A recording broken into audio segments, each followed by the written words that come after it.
My name is Kristen. I am 26 years old and work as a typical office lady. My appearance and abilities are average, and I don't have any particularly outstanding features, although I do have a somewhat strong personality. With this self-introduction, the mixer began. The event was organized by the women from the department next to mine and was a networking session with men from a slightly larger company than ours. It was originally planned to be a 4-on-4 event, but due to a lack of participants, I was asked to join at the last minute.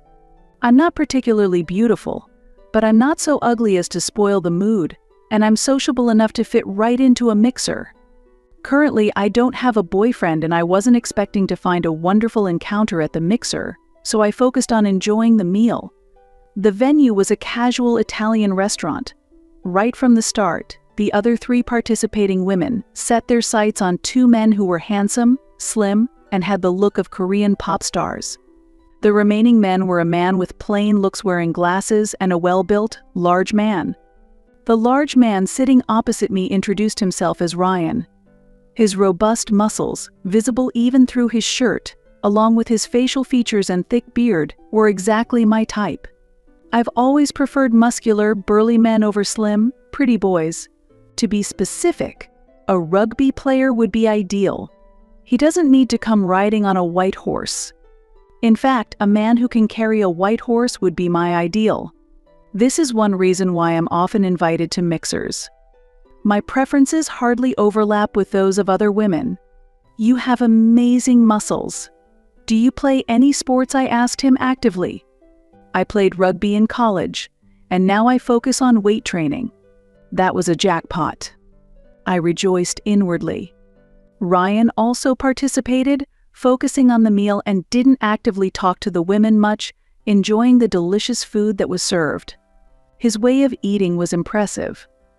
Kristen, right? Do you exercise too? Ryan joined the conversation. Can you tell? Working out is also my hobby. Ah, I thought so. You seem to have a good physique. Though maybe that's not the best way to put it, Ryan said, smiling cheerfully. That smile, too, was completely my type. Afterward, we got along very well, talking about weight training, going to the gym, and muscles. We seemed a bit alienated from the other mixer participants, but I didn't mind.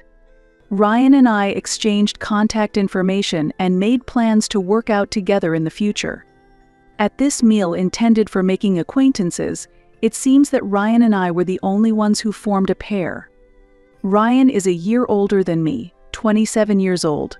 His height and weight are 6 and 198 pounds, respectively. I am 5'4" and 125 pounds.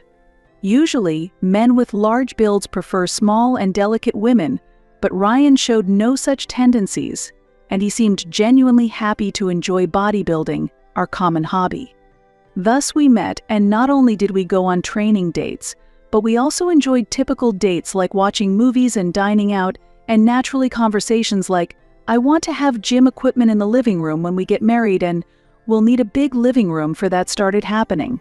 When I invited Ryan to my home to introduce him to my parents, they liked the considerate and cheerful him very much, making it feel like our marriage was imminent.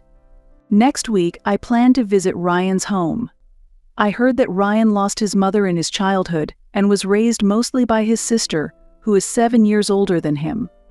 There might be the typical issues with a sister-in-law, but she might be easier to handle compared to a mother-in-law. I was nervous during my first visit, but Ryan's sister, Vanessa, who is stunningly beautiful, greeted us. She should be in her mid-30s, being 7 years older, and she is so beautiful that I couldn't help staring.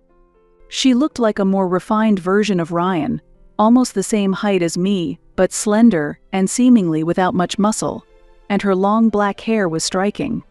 Ryan's father is well built with thick eyebrows, very much like Ryan. Vanessa entertained us with homemade seafood pasta, but a small problem occurred. I am allergic to shellfish. Vanessa, I'm sorry, I'm allergic to crab and shrimp. A small amount causes mild hives, but I had to avoid the plentiful shrimp and crab on the pasta. I I told you about the allergy, didn't I, Vanessa? Ryan was supposed to know I'm allergic to shellfish. We've dined together many times. No, I didn't hear about it. Sorry, Kristen.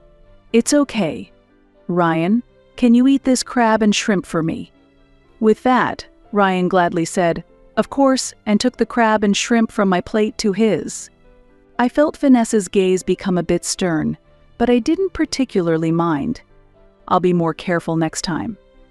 But Kristen, if you get married, Ryan won't be able to eat crab or shrimp anymore. Vanessa said that, and I thought that I wouldn't use ingredients that could cause an allergic reaction when cooking myself. I felt a bit guilty, and Vanessa added more words. It's really a shame because he likes them so much. Huh? Is she blaming me? I was confused when Ryan said, don't worry, I can eat crab and shrimp outside, and I can always come here to eat them. During the time I was there, Vanessa repeatedly said, Ryan has always loved crab and shrimp since he was a child, and as long as I'm cooking, I'll make plenty for him. Her words made me feel unwelcome. Moreover, when Vanessa said, I'll see you out, and was sending Ryan off at the entrance, she said, even after you're married, you're always really welcome to visit here, as if I was taking Ryan away. Ryan, it seems your sister doesn't think very highly of me. I didn't know you liked crab and shrimp so much, I said, feeling down, and Ryan comforted me. Yeah, I like crab and shrimp, but don't worry too much about my sister. She's just a bit too caring about what I eat because it's very important to her. Vanessa might be a bit of a sister complex, especially since she took on the role of a mother after losing their mom. Her traits as a sister-in-law and mother-in-law are enhanced. Vanessa has an extremely handsome boyfriend. He is actually more handsome than a celebrity, and many women's eyes turn into hearts when they see him. Personally, I don't find him particularly attractive. Vanessa's boyfriend, Jeff, is 33 years old and owns a nightclub. When Vanessa used to work, she was taken to the club by a colleague, and Jeff was the top bartender at the time. His job involved charming women to earn money, but he ultimately fell for Vanessa and decided to become independent and a business owner. Jeff loves my sister deeply. Even my father, who was initially against the idea of him being a bartender, has come to accept him as a business owner. I even work out with him sometimes. He says he wants to put on a moderate amount of muscle, Ryan explained. Vanessa and Jeff, and Ryan and I sometimes dine together. Once, when I was about to add lemon and sauce to Ryan's shrimp fry, Vanessa suddenly raised her voice and said, "Wait a minute. Ryan likes to put ketchup on his fried foods." Ryan responded to this, "Don't worry." Christine suggested I try the lemon and sauce, and it turned out to be really good. Of course, ketchup is good too, and tartar sauce works, but lately I've been particularly fond of lemon and sauce, but Vanessa's expression clearly clouded over. Such situations were not only observed during meals but also in other contexts.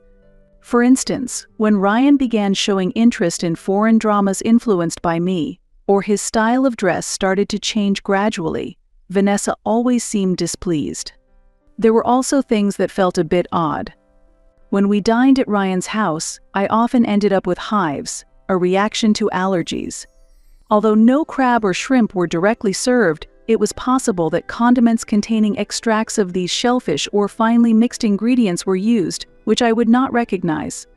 Realizing this, I tried to get actively involved in cooking at Ryan's home, but Vanessa firmly refused.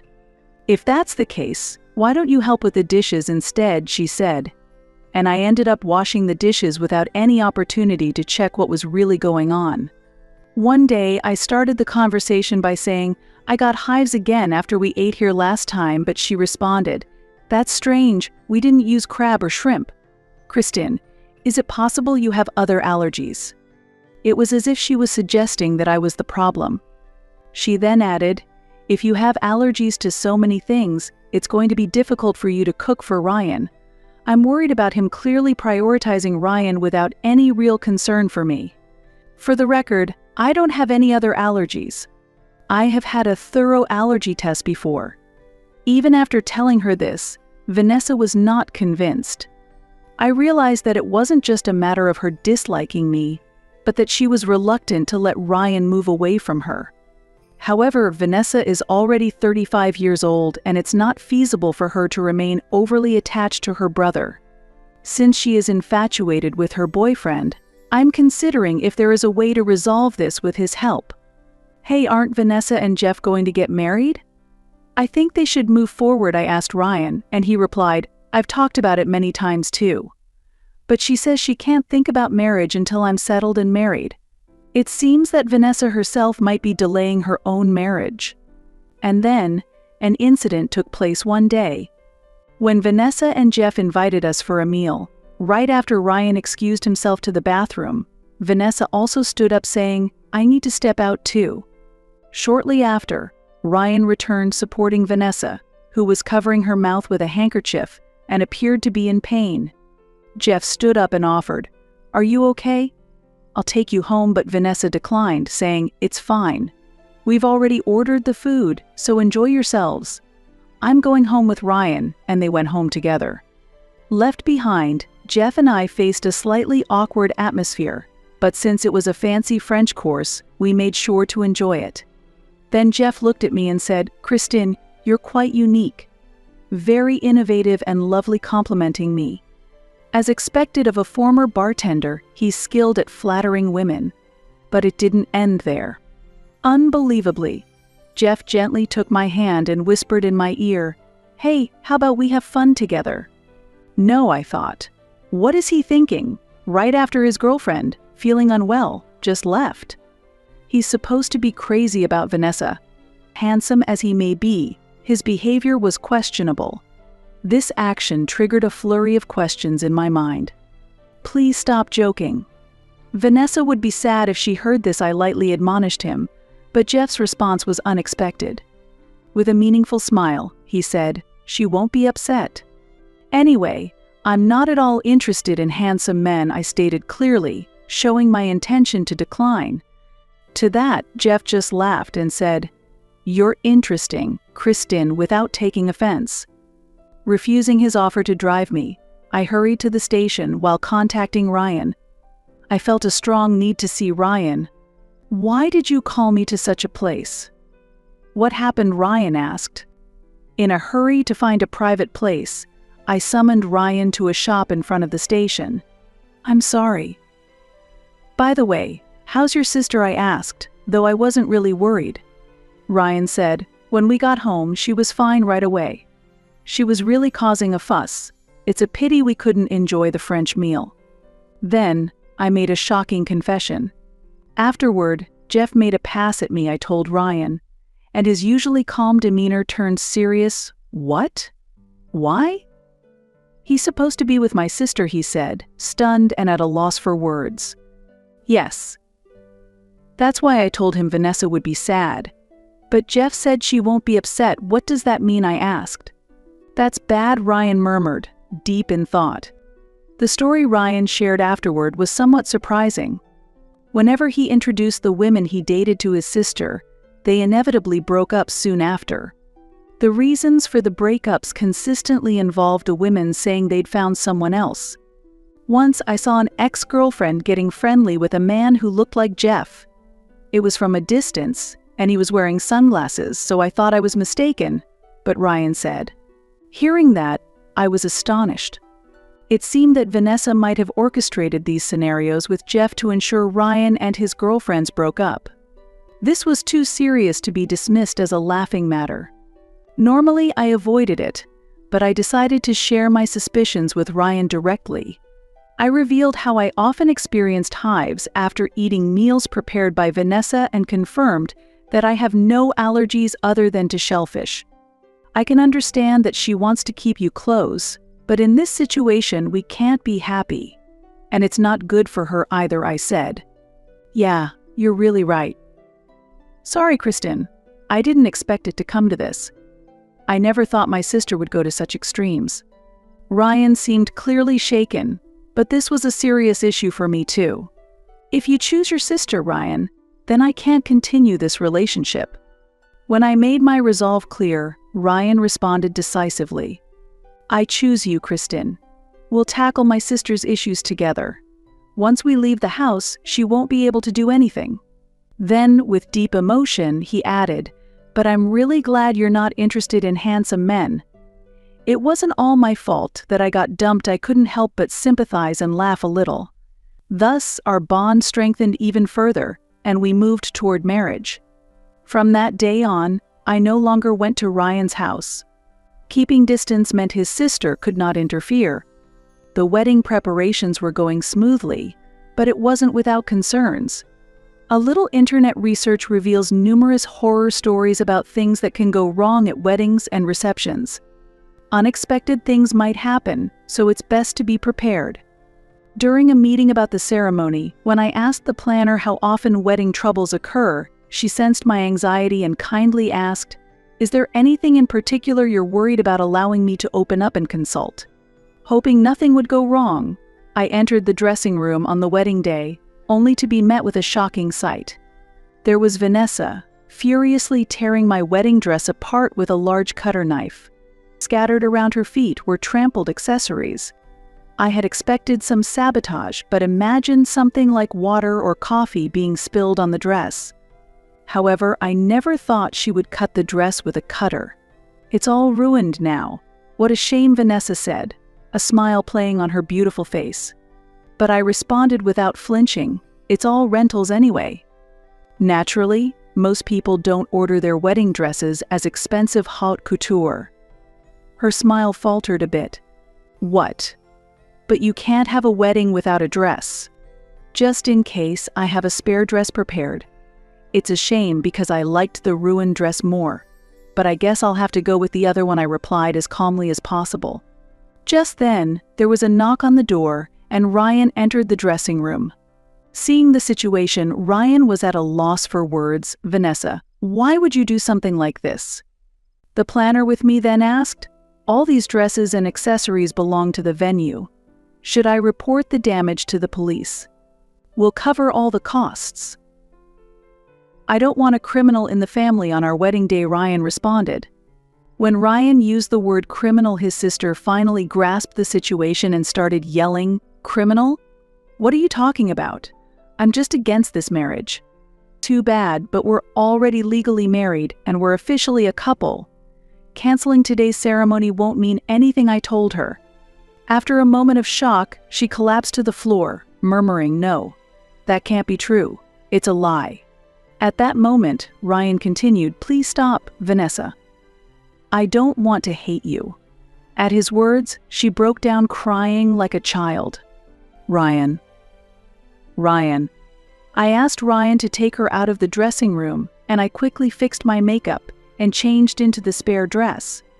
At that time, my family and Ryan's father had arrived at the venue, and by chance, Jeff also showed up. "I can't believe she actually went through with it," Jeff said, making me wish he had intervened earlier if he foresaw this, but he probably didn't want to stop her as he was an accomplice. No one could have stopped her. I left Vanessa in Jeff's care, unable to stop her tears, and Ryan and I explained everything to our parents. Although everyone was a bit panicked, our calmness shifted the atmosphere to, "Let's just get through the wedding and reception smoothly today." Throughout the wedding, Vanessa kept crying, and at the reception, she constantly covered her eyes with a handkerchief. People who didn't know the situation thought she was just sad about her brother leaving home and looked on sympathetically. After somehow getting through the wedding and reception, we spent a night in a downtown hotel and then flew to Italy for our honeymoon. A week-long culinary tour awaited us. Ryan's words, "I don't want to dislike you any more than I already do," Vanessa must have been the greatest punishment for her. 3 months later, Jeff visited our new home. True to his understanding of women, he brought a large bouquet of flowers as a gift. Since then, Ryan had not gone back to his parents' home, so he hadn't seen his sister. Occasionally she would contact him, but Ryan curtly refused her calls. However, it seemed he was still concerned about her, and when he asked Jeff about her recent condition, an unexpected reply came. "Actually, I've been thinking about breaking up." What Ryan exclaimed in surprise, as Jeff continued, After that incident, she lost her former self. I used to love her for her efforts for your sake, he said vaguely. However, I thought it's better for Jeff to stay by her side. Without him, who knows when she might cause trouble again. Maybe you should get married and have children? If she has a boy who looks like Ryan, she might regain her passion, I suggested. I admit, I have a calculating side. But I want to protect our current life at all costs. Especially now that I am pregnant and cannot shake the anxiety about what would happen if we had a boy who resembled Ryan. To my surprise, Jeff was excited by my innovative idea. I see. I hadn't considered marriage before, but I'll think it over. Thanks, he replied enthusiastically, and indeed, just a month later, they were registered as a married couple. The former bartender's quick response and decisiveness were astonishing. Our child, a boy who looks just like me, was born later. I felt relieved that Vanessa would not be interested in him, and although I wasn't very interested in children before, I now appreciate the special cuteness of my own child. I can now somewhat understand the attachment Ryan's sister showed towards him. When Ryan said, "Kristen, don't become like my sister," his expression was a bit sad and complicated.